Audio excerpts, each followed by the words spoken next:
This is the Other 22 Hours podcast. Hi, and welcome to this week's episode of the Other 22 Hours podcast. I'm your host, Aaron Shafer-Haiss.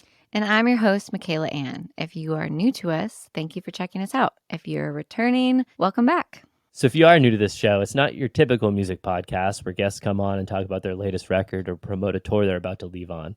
We called it the Other 22 Hours because we wanted to focus on the time that we as musicians are not on stage and explore the different tools and routines our guests have found to keep balance and inspiration in their lives while creating a career around their art. Between the two of us, Aaron and I have almost 25 years of experience in the music business. I've spent the better part of the last decade writing and recording and releasing records on my own, as well as with labels and touring around the world and building my independent career. I started making records with friends in high school and then spent way too many years in music school, taught in New York City public schools, and then went back on the road with bands for years. Now I spend my time right here in my studio, if you're watching on YouTube, and produce records and write music for TV. Through all of this, Michaela and I have realized that there's no one right way to build a career around your passion. And in an industry where so much feels out of our control, up to luck, being in the right place at the right time, who you know, we wanted to focus on the things that are within our control. And so with that, we decided to invite our friends on to have conversations about all the other times that are normally outside of the public eye and ask them the question, what do you do to create sustainability in your life so you can sustain your creativity? And that friend today harks all the way back to jazz school in New York City at the New School for Jazz and Contemporary Music. Her name is Melanie Charles. We've known Melanie for a long time, and she has gone on to become an incredibly acclaimed and respected artist, musician, singer, songwriter. And she's performed all over the world in Jazz at Lincoln Center in New York, in Italy, the Blue Note in Japan. And she's worked with incredible artists like Wynton Marsalis and SZA, one of my personal favorites. And Nicola Conti, Jessie Smollett, Terry Lynn Carrington, as well as on late night TV on Stephen Colbert. Her record, Y'all Don't Really Care About Black Women, came out at the end of 2021 on Verve Records. And is incredible. Incredible. But Melanie is a deep, wise soul that just gave us so much in this conversation. We talked about staying true to your artistic self, regardless of what the industry standards are, rest, the power of artistic-led community building, unlearning what we are taught in institutionalized education. There's a lot of jazz school recovery talk in this, as well as talking about age, expectations, how you show up for your art, whether it's in front of your ego or behind your ego. And needless to say, we just jumped right into this conversation from the start. So without further delay, here's our conversation with Melanie Charles. Hi, how are you this morning? I'm all right. How are you guys? It's good to see you. It's been a long time. I know, you guys. You guys were like the one successful couple in school that actually stayed together and is living a healthy, beautiful life. So kudos to you guys. Thank you. We've got bruised knees and all of that. You Listen, know? I mean, it comes with We've been through our stuff. Mm-hmm. I see you got a few more grays over there happening. Oh, geez. You're telling me. Me too, but I finally dyed my hair this year because I was like, my principles were like, no, I'm not going to dye my hair. I'm going to embrace this. But then every time I looked in the mirror, I was like, I think I need to do it. Just like I couldn't accept it. Mid-30s women, there's a lot of things that are happening that I don't think we were prepared for. I was like, maybe if I was like mid-40s, but I feel it was just making me feel so much older than I wanted to feel that I was like, wait, I feel like the pandemic hit and I felt like young and free. And then now like the pandemic and having a baby and my mom's stuff. And I was just like, no, this is making me feel like I'm in my 50s. And I think maybe just getting rid of my grays might help me. Mm-hmm. Well, I saw this tweet this morning that was like 35 in the suburbs is more like 45, but 35 in the city is more like 25. And I can't explain it, but I'm right. And that's so true. And Nashville's like kind of a suburban city, so you feel much older here when you're in your mid-30s. I saw this article about how like 35, mid-30-year-olds is just a different game than like where our parents were our age. Like you said, the pandemic, the work market, the industry, everything is just so new. What is age? What is time? You know? But we're doing our best. We're kicking it. We're pushing through. Mm-hmm. We are. And I think part of the many conversations I like to have and try and talk about more is this idea of age, especially for women. of these kind of archaic concepts that like you're supposed to be somewhere by a certain age or achieve a certain amount of something. And I think especially because of the pandemic, it's just like, no, we have to undo all of those ideas. Yeah, we have to. There were things that I thought that I would have achieved by now when I graduated high school that I didn't achieve, that I may never achieve. And I just turned 35 last week, actually. Leading up to it was just like so jarring. I had a lot of breakdowns and like internal fights with myself, with my fiance, just being scared of what 35 means, mourning the things that I expected, like my body changing and feeling conscious of age. My mom is beautiful and like super healthy. And I grew up always being like, I don't care about age. Age is never going to be a thing. Well, And then you face it. and it's a different game. I observe it obviously more so to women. I mean, you guys get that thrown in your face. I surprisingly felt the same thing when I turned 35. I'm 37 now, but coming up on 35, like 2 weeks before, 10 days before, like I was really anxious. And it took me a second to be like, oh, this is all anxiety about getting older. And it took me by surprise. Yeah. I think especially when you have a public aspect of your career, and also like your physical appearance is part of, as an artist, your presentation and how, especially in the age of the internet, how you attract people to try and listen to you. We idealize youth so much. It's really hard, no matter how healthy you try to be about it, that when you're faced with it, you're like, oh shit, this is really deeply ingrained in me. And I have a choice to make the decisions of the things that will maybe give in to those concepts, like dye my hair, but also talking about it and trying to impact a shift in culture and conversation. I'm not trying to diss on youth, but thinking back to the things that I was talking about and thinking about in my early 20s and what I observed, I think there's great value in anything that young people are wanting to talk about, absolutely. But at the same time, I value even more the wisdom of what somebody at 35 has been through. Right. Or 45, or a 65-year-old female artist in particular. Like what they want to share with me, I want to hear that stuff. For sure. I feel like there's value in every moment. And aging is just something that we can't fight. It's inevitable. And yeah, we live in an industry where youth is almost fetishized, you know, and like once you hit a certain age, you're easily thrown away. But then we see certain success stories of artists who catch their fame or popularity, or they get into their stride at 60s and 70, and we find that really inspiring.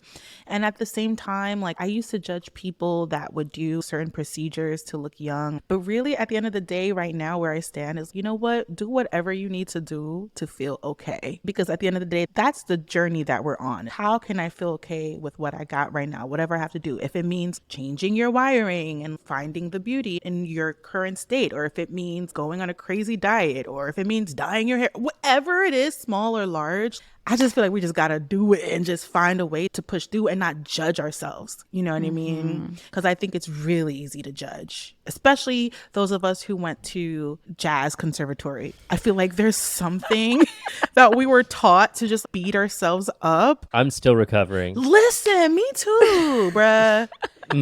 I'm really unlearning a lot of crap from that. Oh my God. Melanie, we just jumped right into this conversation. Here's which the is deep awesome. end. But Nothing. It's perfect. just to give a little backstory, our current audience, I mean, this is a brand new podcast. We work in this Americana, like indie, rock, pop, whatever world. So probably a lot of our current audience may not be as familiar with the jazz world. And that's where like we come from. And so we have a lot of questions for you to kind of share your work and your process in the way that you write music, that also in our world of listeners that might be a little unfamiliar. But I literally have a question. You went to LaGuardia, a music school for high school, and then went to a jazz conservatory. And I said specifically, what are you still unlearning?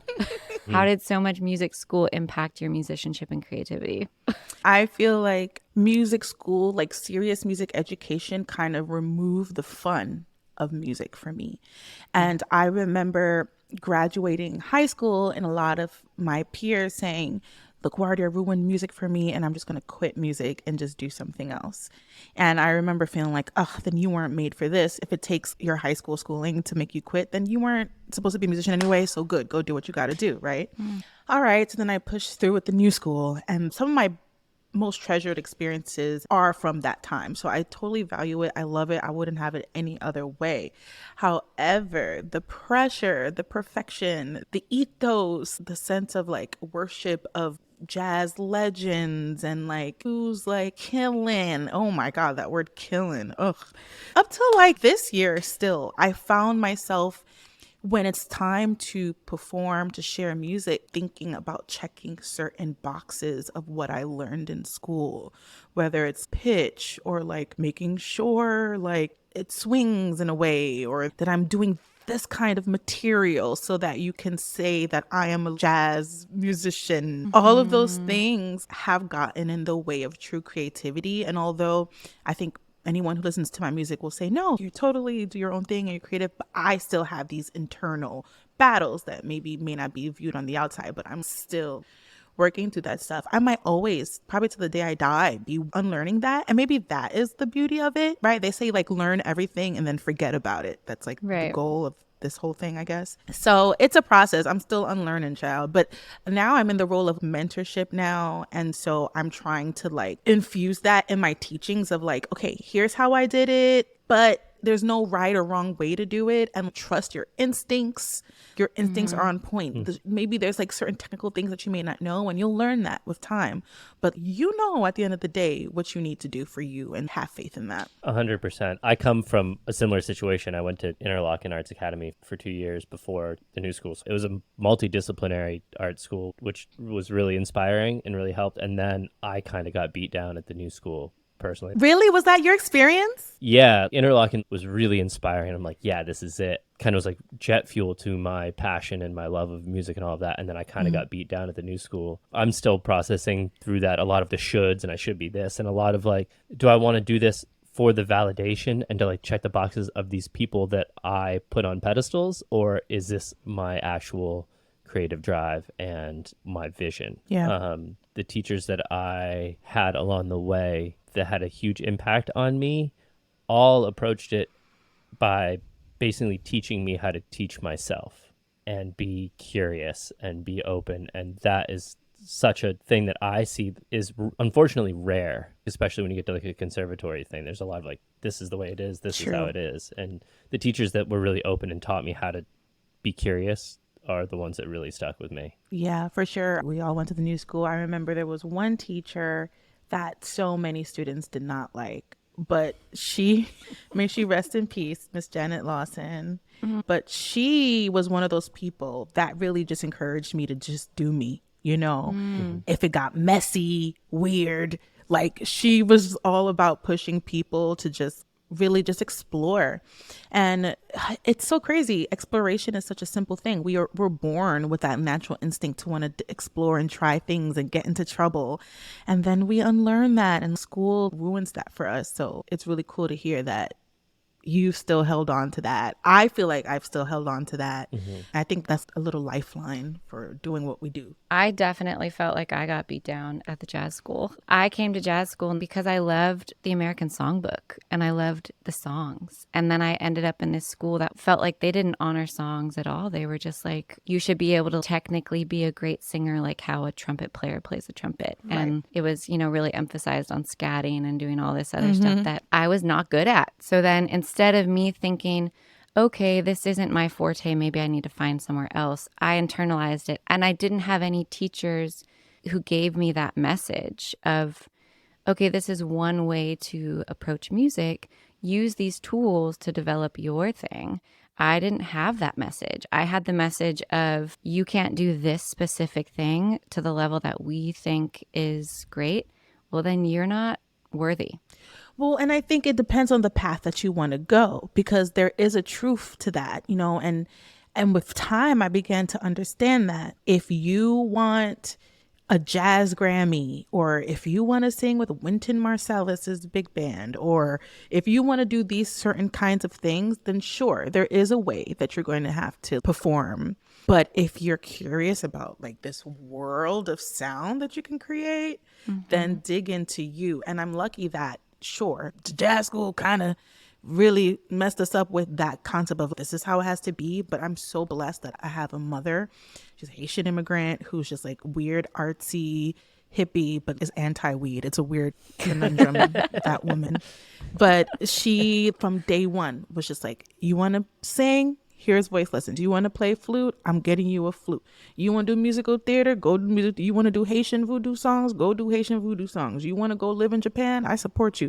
Everything creatively that I wanted to try, luckily at home, I had that voice saying, do it, try it. Even when it comes down to cooking, I'd make weird dishes and I make my mom try it, and she'd be like, well, it's not my thing, but if this is your recipe, if this is your intention, then it's good. Like, I just was very lucky to have that at home to balance out what school can do to you. And so I'm excited for you guys as kids. Like, I know you're teaching your little kid, like, hey, like, do you be free, because the world and school is going to teach you otherwise. And I don't think that it's a fault of the new school. I think the jazz school concept is a scam, y'all. Me too. Well, that's the next thing I was going to say is like the thing that was hard for me to reconcile is that jazz music, especially, was created by innovators and people who didn't follow rules and were expressing what they felt and were coming up with all these new harmonies and ways of playing music that hadn't been done. Yeah. And then we institutionalize it and put it in these classrooms. Nothing is all one thing or all just bad. There's a lot of benefits of formal music education, I think. But there is something at odds of not being able to preserve the spirit of it. If we're going to teach it, that aspect of take these tools and do with it what you feel artistically, even if that means that you're learning this jazz music and you go on to sing country music. Right. Well, that, like, the spirit of jazz is creating the music that you feel. It's not like you need to stand in a fluorescent lit room and do it exactly the way this one teacher has interpreted it, and that if you're not hitting everything in the Locrian mode, well, then you suck. But that's the thing about when you turn art into a business. When you turn anything into a business, you have to have criteria. There has to be a way. You have to check a box. And so you're forced to teach in this way in order to say that this person can graduate now and go do this thing. But we all know that a lot of people who graduated from a lot of these conservatories could barely play in six. You can't even really do the musical things. But there was some box that some teacher said, yeah, okay, go on and do it. But that's the business side of it. And so I think of certain artists, Emily King, for example, who, to me, the way she's developed her career is really admirable. From going from the major label route to being dropped. I was actually never publicly said this, but I was signed to Verve and essentially got dropped last year. I found myself questioning my value, questioning my choices. What will the industry think? Even my management was like, don't tell people you got dropped because that's not a good look. But today I stand and I say, you know what? Thank God I was released from the chains of corruption that this institution was like choking me with, because now I can be free and really think about the kind of life that I want to live.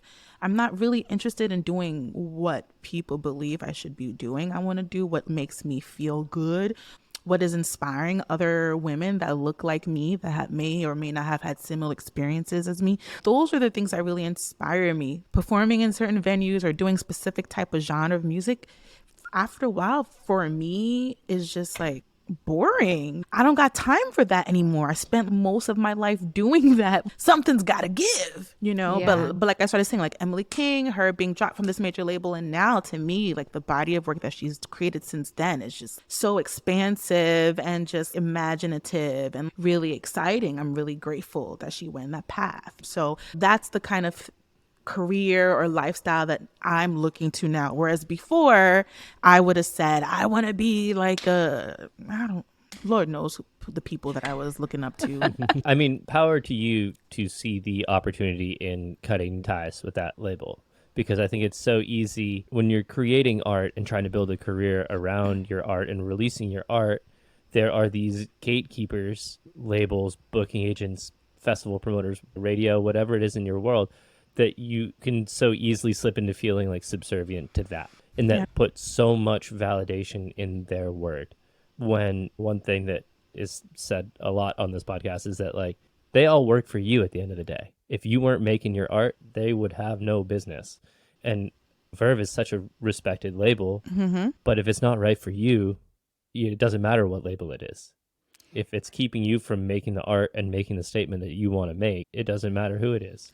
And also, a label is just made up of an ever-changing staff of people who are just people. I say this all the time to myself as well as to my friends when we get caught up of like, this festival buyer doesn't like me, so I didn't get on that festival, or the label isn't happy with me, so they dropped me, whatever.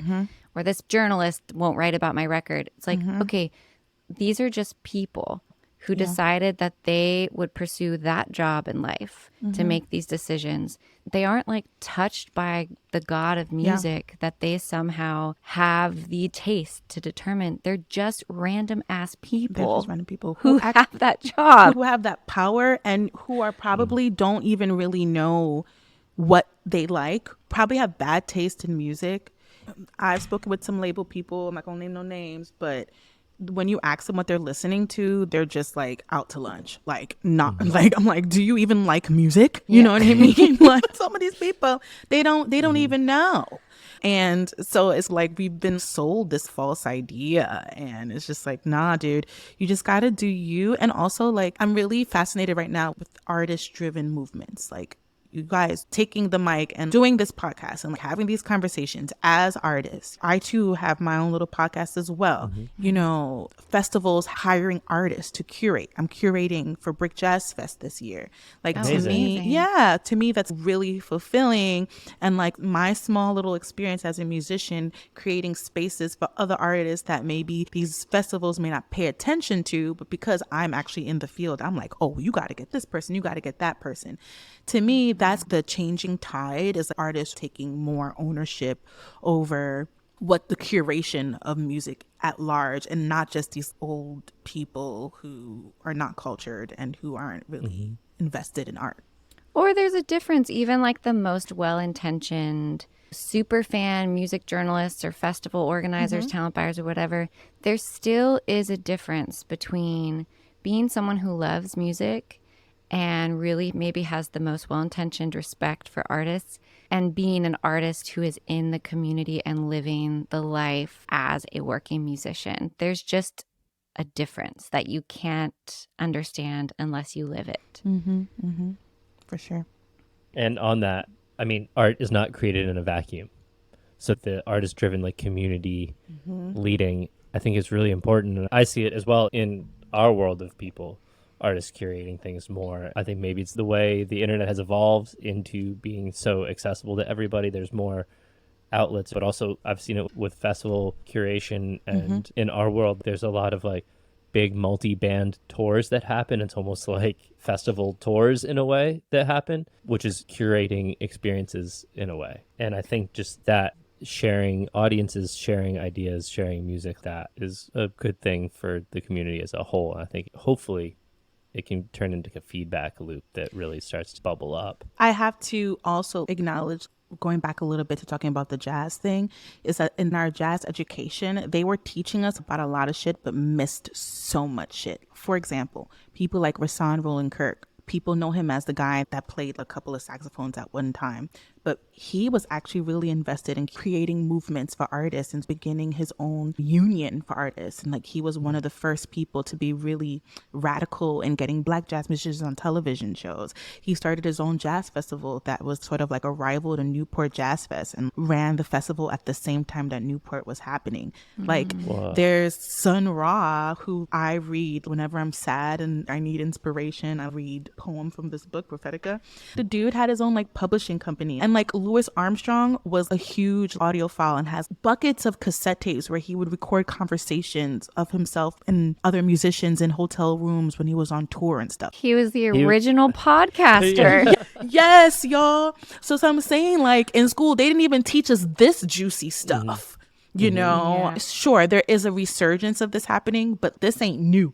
And the people that were really cutting edge, that were really like doing exciting music that we idolized, also were people that were interested in finding different ways and doing different kinds of things. We're in a really cool lineage and like making our own shit. I think we're just continuing the journey and expanding it even more. So that's fun. Can you name the name of your podcast? Make Jazz Trill Again podcast. And my co-host is Uni Mojica, my good friend of many years. And we say on this podcast that we're not like really talking about records, but your record is so much more of a statement and ties into all of your mission-based work, that your music is very outspoken in having a purpose beyond just your personal self-expression. And Make Jazz Trill Again is part of it, your kind of mission statement as an artist. Can you talk about what that means? Yeah. So it took my good friend Dara Golub, who also went to the New School. She's a beautiful documentarian who started recording and documenting our lives at the New School. And she told me, she was like, Mel, you've been about the Make Jazz Trill Again life. You just didn't have the name for it. And I was like, okay, that's true. Because since before I could remember, I was just like, how can jazz come back to the people? How can we bring that energy back of when it was played at house parties and people were dancing to it in the club, when it was like pop music? And so even during my time at the New School, I was just like really interested in like performing in spaces that were not traditional jazz venues and taking traditional songs that we all really love. Like I too love the American Songbook, but how can I make it more of my own? I've always really been interested in that. And the past few years, this concept of Make Jazz Trill Again was born. And for me, it's like a whole lifestyle thing. It's not only like a sound of a music, but it's the way we dress, the way we move, the places that we go, how we interact with art, and having conversations, I say, with like jazz adjacent. So like, sure, you may not be a working jazz musician, but if you are of that space, if you come from that sort of mindset, those are the kinds of people that I'm interested in having conversations with and who I have as guests on the Make Jazz Trill Again podcast. And I love also the concept of Make Jazz Trill Again because it's not about me. And I see people connect to it on their own in their own ways. And to me, that's really exciting. Like even like the merch that I do, my face isn't on it. You Make Jazz Trill Again, like we all can feel something in that idea. So I'm really proud of that little thing. And it's going its own legs. Eventually, I'm going to turn into a production company. I have a lot of dreams and aspirations that I want to do surrounding this beloved concept. That's beautiful. Thanks. And again, it's like this has come up for several artists, and something we talk about and I think about that I have learned. I struggle with being a solo artist when my life is about me.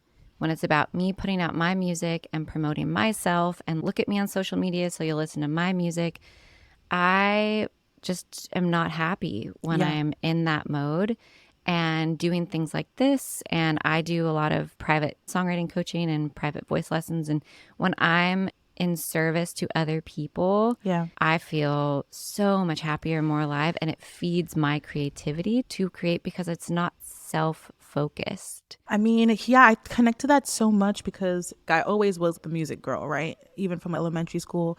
But it wasn't a desire to be seen or heard solely. Like, I don't know. It's a weird thing because like people say like, okay, whoever ends up doing music career is because you want to be heard and seen.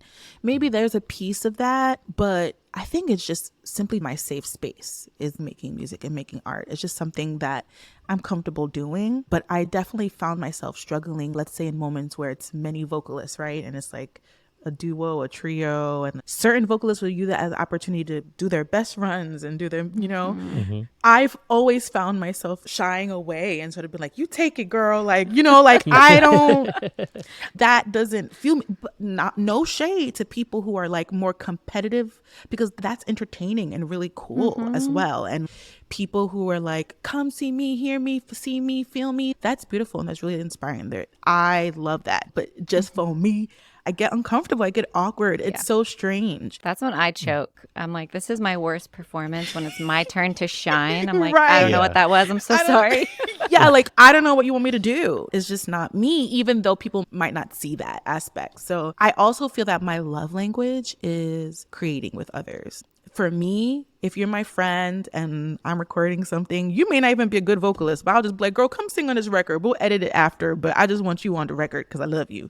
You know what I mean? That's my mom. My mom's not a professional vocalist, but I'll have her come lay down some vocals on stuff. When I do music videos for my songs, it would be a lot cheaper if it was just me and a cool background, but I always end up having a whole tribe of all my people in the video because I'm like, let's shine together. Let's be great. Let's make art. That's cool. What does your creative process look like? What does your songwriting process look like? Because, you know, our world, a lot of times is just sitting with a guitar, sitting with a piano, you know, a lot of co-writing is a big thing. But what does it look like for you? Is it a community-based thing in the actual creation process, or is it a lot of carving things out yourself? It's not very collaborative in that way. And I do want to expand more in that way, but I find that I have a lot of ideas already on my own. And in order for me to really create the sound that I have in my head, solitude is really important to me. I sit down at the keys. Like right now, I have my little Casio next to me right now. I have a Rose, trying to get it fixed. I play crappy guitar, but I like to write in that way as opposed to how my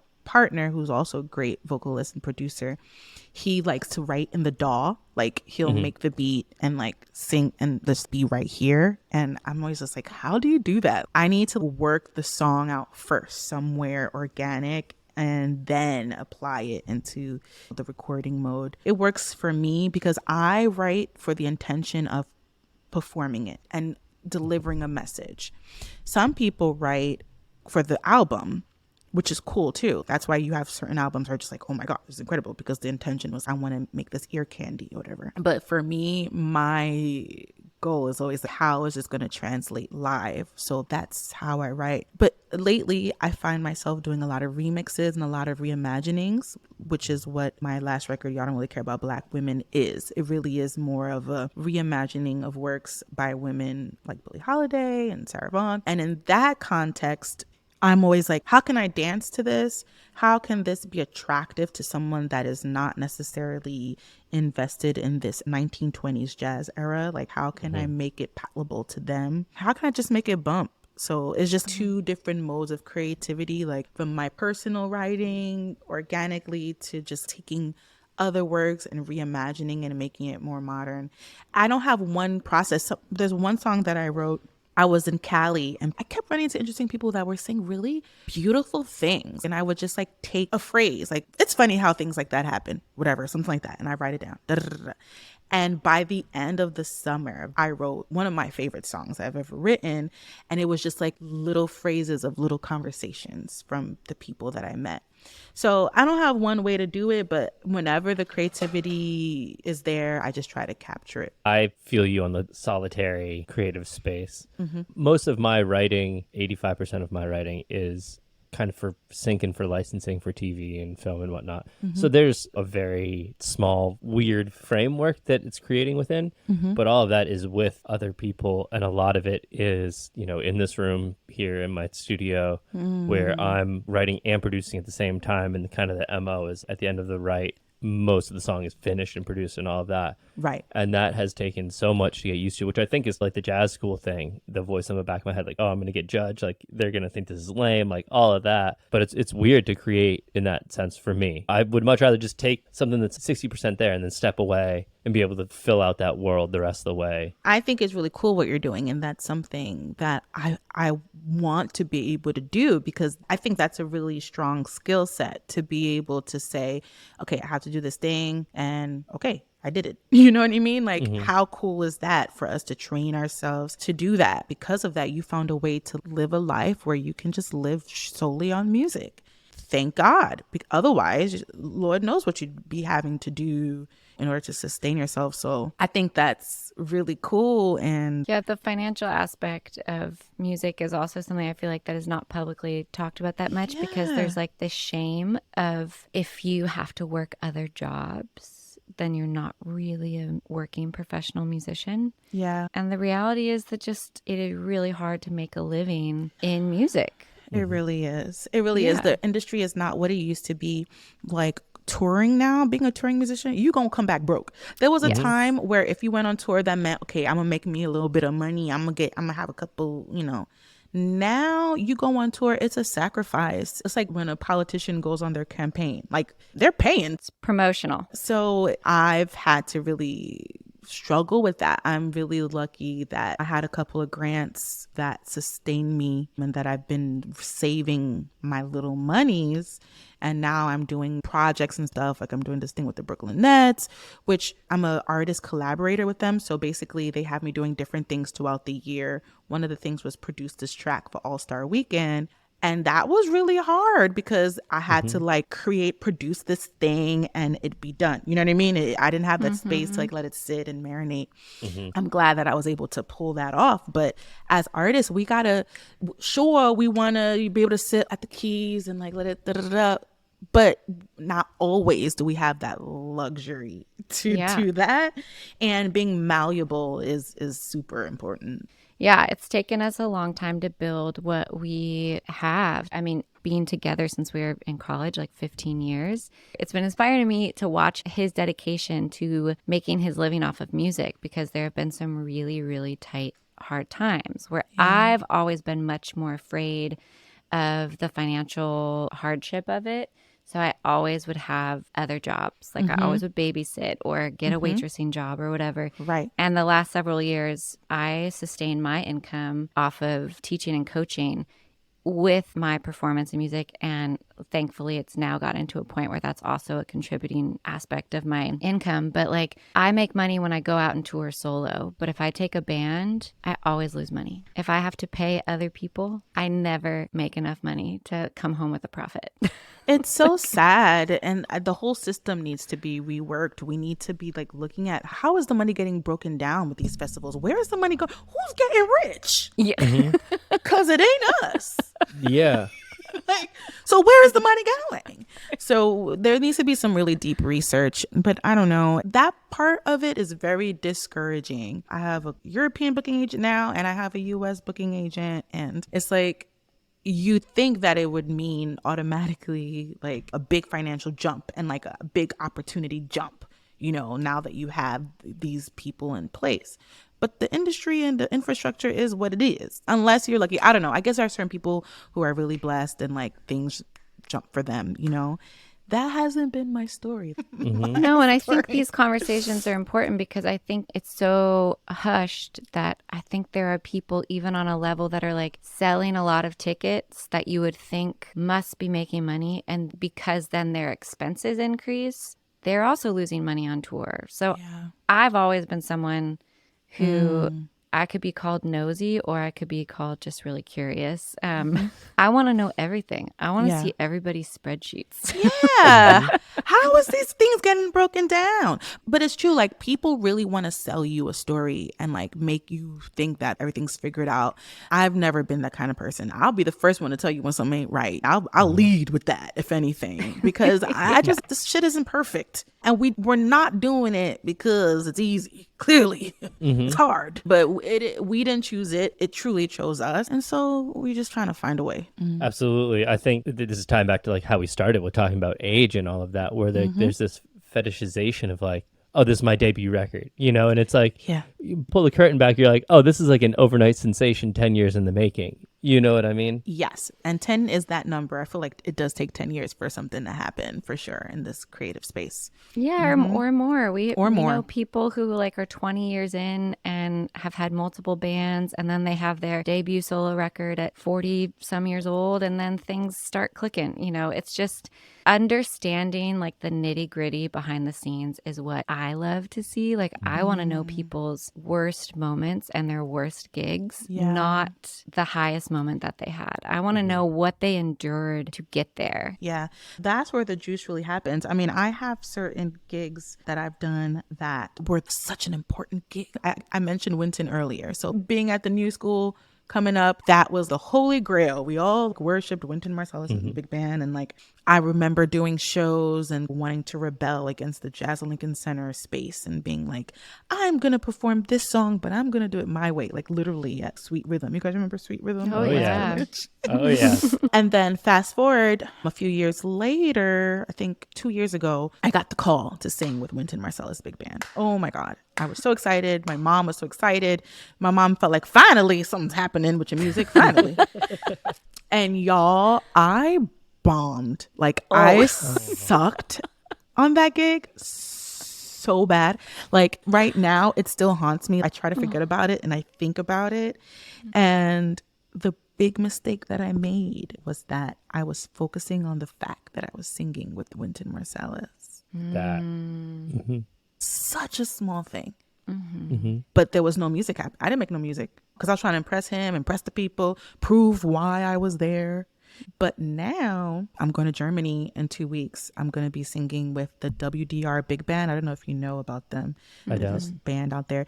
And Terry Lynn Carrington is drumming and we're doing her music and they brought me in to do that. So like now as I'm shedding the music, I'm like, Mel, don't focus on the fact that you're singing with Terry Lynn Carrington or this big band in Germany. Focus on the music. Just remember that. That will always be the saving grace is the music. This is something that I am still trying to learn actively. You don't learn when you succeed. You learn when you fail. And I think that I held myself back from doing things for so long out of fear of failure. As your friend, I really wish that you would have stepped up with Wynton and that would have been that. And like the cover of every Downbeat magazine for the next 15 years, you've got the cover. 144 covers on Downbeat is Right. Melanie Charles. But power to you, like you learned so much from that. You know, Oh my at least God. it sounds like you did. Like Yeah. for me, I learn when I fail. Yeah. You know, the harder I fail, the more I learn and the more it really Oof, sticks. it's painful though. Oh, man, it really Ooh. is. So painful, but Can I learn when it's fun and it's amazing and I get the reception? the other thing is this, like the dichotomy of what you do as a musician that elevates your career and what you do that elevates your growth as a human. They aren't always the same. And I feel like in those moments of failure, and in those moments where you don't feel like you rose to the occasion or you grow or whatever, that feeds all of your dimensions of who you are as a person. That ultimately feeds your creativity, but it might not be the thing that makes you more famous in that moment or whatever. Or but ever. yeah, that's a huge thing. And like being in your mid 30s of like, oh, my idea of success is so different than it was at 25. Yeah. And my idea of success, of how I feel about myself as a person, as a musician, that has nothing to do with my social media numbers or my status in my community of musicians as far as like ranking for headlining, whatever. How big your font is on the festival poster. Yeah, exactly. Right. They're different things. And hearing you talk about that is like, oh, that experience informs who you are in such a different way that this conversation right now would be a different conversation from what would have evolved if you had just seamlessly, flawlessly Right. nailed every single experience. And I think it's important to note, you know, as we're talking about like success here, that it's not one side of the line or the other. Like you had mentioned with Emily King being on a major label, it's like there's not one thing that happens and it's like, okay, you are a successful musician. It's not a straight line that goes like this. It's you true. know, it squiggles. That's so interesting. That's been a reoccurring theme is like success isn't like this. It's like that. Like literally, I was talking to a friend yesterday and she said that. I don't know like what the moon and the stars are doing right now, but I think the collective information for us all might be reminding us, because we know that, but a reminder that success really, it looks like so many different things. I think just like staying alive, staying healthy, physically, spiritually, is also the thing. That's why, like, once again, if you want to think about the people that we idolize, I think about like Herbie, who we all know is a Buddhist, and like I feel like that's something that he talks about a lot. Obviously, he's like a musical giant, but I think when I've met people like Ron Carter, like a lot of the legends I've met, they don't move like I'm the most killing musician. They move kind of like I'm trying to be a good person and I'm curious still and I'm childlike. I find them to be quite childlike when I meet a lot of the legends. And that's what I must want to be like. Just pure, explorative, and just stay alive and stay healthy. Yeah. And I don't know any of the context or ever knew him, but while at the new school, there was a master class with Roy Hargrove. And I remember at the new school, there was also such an pedestal for the young horn players who were the stars of the school. And I remember a lot of them going up and playing, and like all the ones that we all were like, oh, they're the best ones. And I remember they like all played a ton of notes. And I remember Roy Hargrove came up afterwards and was like, okay, that was great. I know you guys know your scales, but I didn't hear any music. You impressed me with your ability to play back these scales and play a lot of notes, but like, where was the soul? You could have done more for me in 3 notes. And I remember just like sitting in the back being like, oh, finally, that makes me feel good. Yeah. I mean, may he rest in peace. That was like one of his like most treasured aspects of his playing and of his being. He really could take a chorus of like 3 notes and the whole room would just be like, that's where the magic really happens. But it's so easy to go into autopilot of like, let me show everything that I know, because right now is that moment. I think it's almost like there's an element of privilege in being able to just say, I'm just going to vibe, you know, not feeling like you have to prove. Because sometimes this life is so hard that sometimes you got to prove something. Yeah. Yeah. But that's the wisdom, is knowing when it's the time to use that and when it's the time to meld into the background and serve what is there. And there's a lot of artistry in that. It's this book by John Miller Chernoff. I mean, he's a white musicologist, but it's a really important known book on like West African percussion music, especially.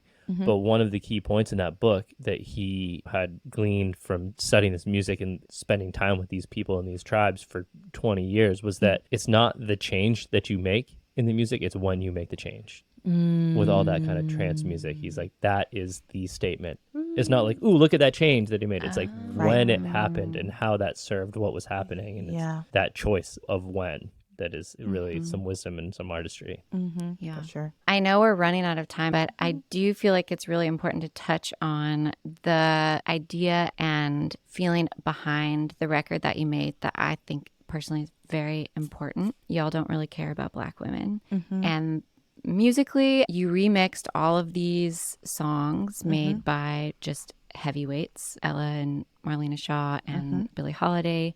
So that alone is like such a thing to tackle that I think you did such an incredible job. I will always remember the night that I listened to it, because I was home alone on a Friday night with Georgia, our little girl, and she was maybe like 7 months, and I was drinking a little bit of wine, and I put your record on and I was like, oh my God.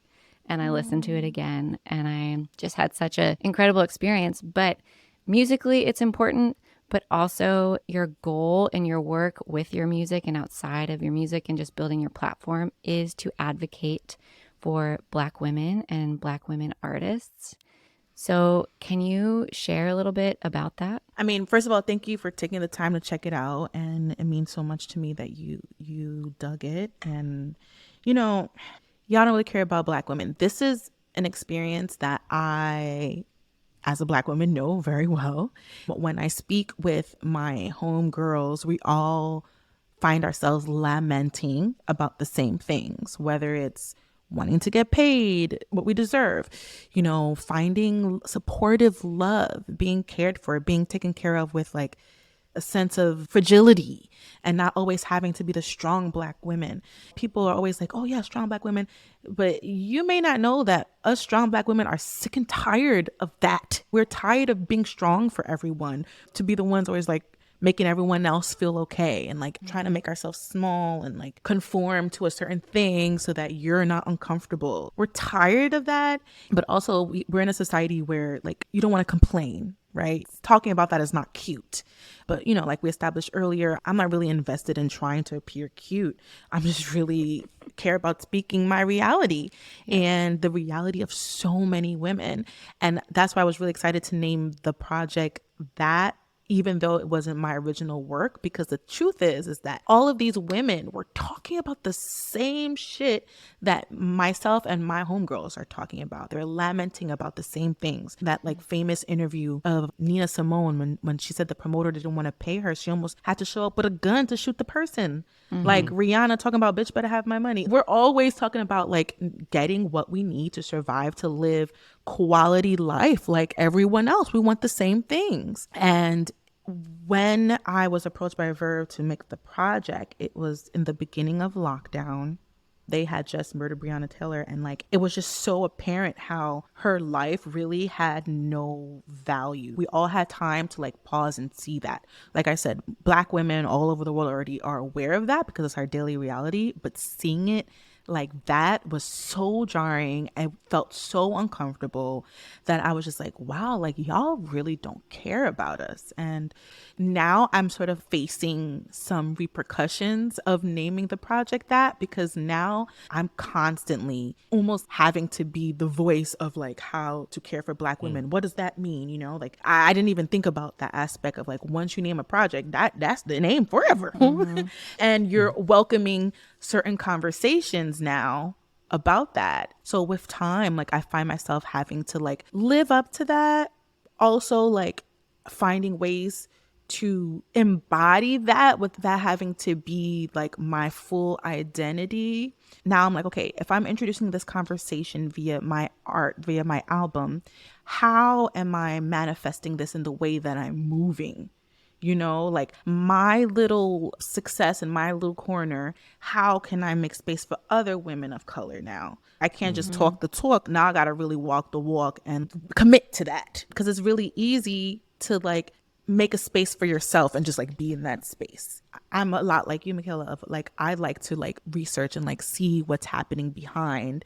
And I mentioned Terry Lynn already, but she's one of those people as a Black woman that I'm really looking up to for like, when you have opportunities, when you have resources, when you have connections, well, what are you doing with it? Is it just to make your life better, or are you really trying to like forge change? I'm not saying I'm an abolitionist. I'm none of that. You know what I mean? I'm just a little artist. But what else am I going to be talking about? Is there ever a challenge in balancing the expectation that now you're like a spokeswoman for this aspect of your life that greatly informs how you move through this world? You're also just an artist and a woman that wants to express what she wants to express. Is there ever a rub to kind of hold both those spaces and also care for yourself, carrying the weight of that responsibility? I love that you asked that question, because this title, it's so many pieces to it, because it's not only challenging others, oh, y'all don't really care about Black women, but it's also like questioning myself and how I'm caring for myself as well, and like encouraging women of color to care for ourselves. And so the way that I do that is by showing up honestly, by like simply saying, like I said, you know, sure, I named this project this, but now there's another weight on me now for having to like articulate that, and like that's not my full identity. That's how I kind of deal with that rub of, now you're the spokesperson for Black women now. You know, it's like saying, sure, I did a lot of press stuff a few weeks ago, and like I had to talk about the project every time, but I'm not trying to do no promo on caring for Black women. I am the proof. My being is enough. And I must say that someone that I spoke to when I was like putting the project together, who's not a woman of color, Meredith Monk, she's a mentor of mine. She was a person that was like, don't try to take on the weight of having to have all the answers for this. Just make your art and speak your truth. So I'll forever be really grateful to her. And that's all I can do. What do you use or fall back on in your life to help care for yourself when things might feel heavy or fraught? Like, have you found different practices or resources or relational things that have helped you care for yourself through that? Especially then also being on tour and having to be interacting with people about this stuff. It varies. I'm a Buddhist. There was a time where I was very heavily invested in my chanting, and I was like really serious about it. And whenever I had to do really high pressure stuff, like chanting really helped me get through. But past a year or so, I kind of like fell off a bit on that. But I find now my new medicine is rest. Because we're in a society where it's like, Work over work. Beyonce doesn't sleep. Why do you need sleep? I hate that meme of like Beyonce has 24 hours in the day. So do you. I'm like, yeah, but she's also got a lot of resources now. Right. She's got nannies. She's got personal chefs. Like, yes. A lot of things are being taken care of for Beyonce. Okay. I'm sure. But yeah, I there's this concept, especially in Black culture, of rest being almost viewed as radical, because like the whole thing of like, oh, you got to be the best. Like as a Black person, you got to be the best in the class. You got to be the best dressed. You can't show up like this. You can't do that. because you're a representative. Because you're a representative, and I'm grateful that maybe it's partially because of my age now, where my body's like, you know what, girl, you tired. You need to take a nap. And like honoring that, there's this woman, she does this thing called like the Nap Ministries or something like that, where she like creates spaces for people to rest. Like she lays down yoga mats in like churches or whatever, and like she creates a safe space for people to come in for 40 minutes and just sleep. And I find that when I can really give my body that is the space where I can wake up refreshed with fresh ideas, with less anxiety, confidence in myself, to not feel like I have to please someone or like hit the quota for somebody. Something about rest gives that clarity that helps me, that gives me the tools to navigate, the challenges of being an artist that is, sometimes one minute people love you, next minute they're criticizing you. Like if you are fatigued and worn out, it's impossible for you to navigate that. At least it's been impossible for me. And by the end of last year, I found myself very depressed, y'all. I was dark, y'all. All I could do was just like seek out refuge, rest, solitude. And like we're in March now, like I feel that depression sort of melting, so I don't got it all figured out, and it's definitely ebbs and flows and ups and downs and trial and error and stuff. But maybe if you ask me this next year, maybe it would be a different answer. But right now, the thing that is sustaining me is rest. And that depression came after a year of promoting your record and performing, right? It wore me out. It's relentless. It's relentless, and nobody cares. Like nobody cares. The promoters don't care. The venues don't care. Your management don't care. I mean, sure, you tell them, hey, management, I can't take on these stuff for a little while because I'm tired, I'm burnt out. They'll do their best, but at the end, they got to get paid. You know what I mean? The world keeps going. So you really have to like find moments for yourself. I found myself bringing my yoga mat on stage doing sound check, because they rush you to get to sound check, but you the vocalist, so they gotta check every single drum, Aaron. They gotta check the bass, the cymbal, the hi-hat, and you just standing there tired. So now I bring my yoga mat on stage and I do my yoga flow while everyone else is checking, so that at least I have this like moment for myself in the midst of me like waiting. So little things like that is like where I find little windows of rest and clarity.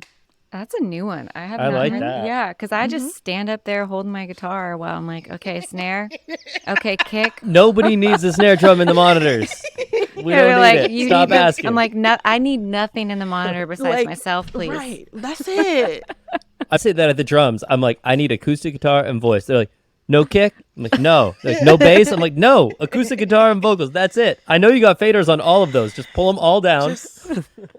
Oh my gosh. No, this has been amazing. It's been incredible to get to talk to you and hear about your journey. Is there anything that you feel like we missed or that you want to kind of leave as a departing thought? I think you guys are really testament to the kinds of lives, truthful lives, like one can live by being true to yourselves, taking care of yourselves as individuals, taking care of each other. I admire any musician that can also birth life and like sustain someone else's life. What? Sustaining our own life is enough. Damn it. I just want to say, congrats to you guys. Kudos to you guys. I wish this podcast all the best. And I hope people who need this kind of information will find it. Yeah. Thank you. Thanks, Melanie. We are so glad that you exist and that you're creating the art and sharing the messages that you do. And I am so grateful that we are still in touch after all these years. So thank you. And I just also want to shout out your mom, because you mentioned her, but she used to always come to school with you. So I got to meet her many times. And I have a very close relationship with my mom and always brought my mom on tour with me. And So I showed Aaron a video of you celebrating your mom on your Instagram and recording with her. Yeah. And I just think it's really beautiful. And I love mother-daughter relationships. Yeah. Shout out to mothers. Thank you, moms. Well, Melanie, thank you so much. It was so great to talk and see inside your brain for a little bit. Thanks, y'all. Thank you. Thank you for listening to this week's episode of the Other 22 Hours podcast. You can find more info on this episode, including links to things that we talked about, by going to theother22hours.com and clicking on episodes. We want this show to be a resource for our community, from our community. So we'd love to hear from you about what works and what doesn't. Please let us know by sending an email to info@theother22hours.com. And we'll see you back here next week for another episode.